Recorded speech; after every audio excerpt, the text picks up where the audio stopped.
Kita lanjutkan pembahasan kita tentang mengapa perencanaan itu diperlukan.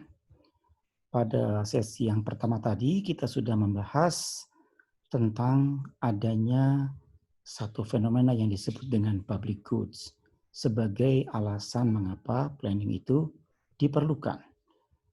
Public goods adalah sebuah barang dan jasa yang dibutuhkan oleh semua manusia gitu, yang kita tidak bisa membatasi penggunaan atau akses orang lain untuk menggunakan barang tersebut. Public goods itu disediakan atau disediakan ya oleh dari pemerintah untuk menyediakannya. Nah, yang kedua kita akan bahas tentang eksternalitas sebagai salah satu jawaban kenapa perencanaan tersebut diperlukan.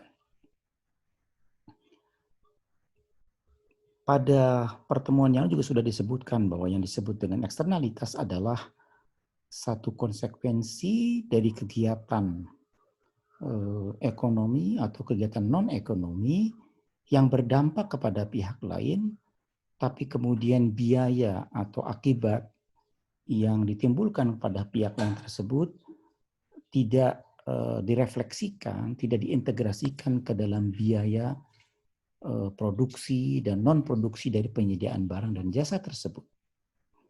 Kalau kita lihat di sini ada beberapa contoh dari eksternalitas, ini polusi dari sebuah kegiatan pabrik. Kita lihat di sini polusi udara tentu akan mengakibatkan kerugian kepada masyarakat yang di sekitarnya. Sementara pabrik di sini mendapat keuntungan dari kegiatan ekonominya, dia memproduksi barang dan jasa, tapi kemudian efek polusinya ini yang merugikan pihak lain tidak menjadi bagian biaya dari produksi barang dan jasa.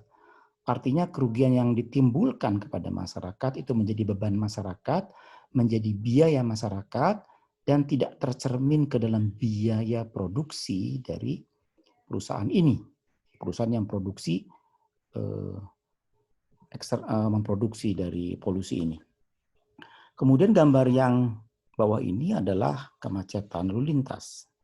Sama juga kemacetan di sini, misalnya di sekitar ini ada mall, ada hotel, banyak sekali kegiatan yang terjadi pada mall tersebut yang meningkatkan bangkitan lalu lintas, sehingga menimbulkan kemacetan atau tundaan bagi mereka yang akan menggunakan jalan ini.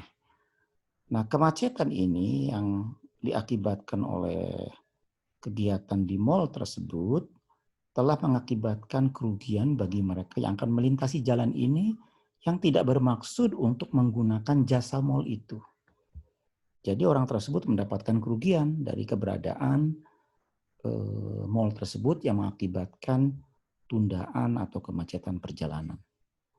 Kemudian gambar di sini, gambar banjir, disebut eksternalitas ini karena ketika dikaji lebih lanjut, misalnya kasus banjir di daerah ini berasal dari kawasan yang lain.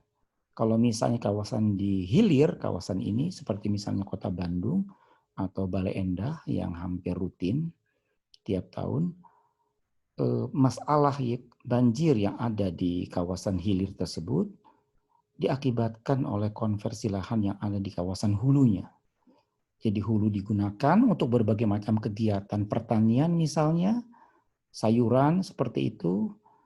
Kemudian kegiatan-kegiatan tersebut mengakibatkan terjadinya erosi tanah yang masuk ke dalam sungai tersebut misalnya, atau karena kawasan hilirnya digunakan oleh kegiatan-kegiatan perdagangan dan jasa, terjadi konversi lahan pada kawasan hulunya sehingga daya tangkap kawasan tersebut terhadap air hujan menjadi sangat terbatas, mengakibatkan terjadi luapan air ke badan sungai.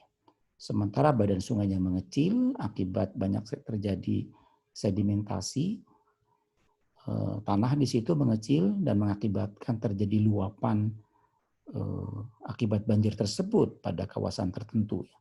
Banjir seperti ini.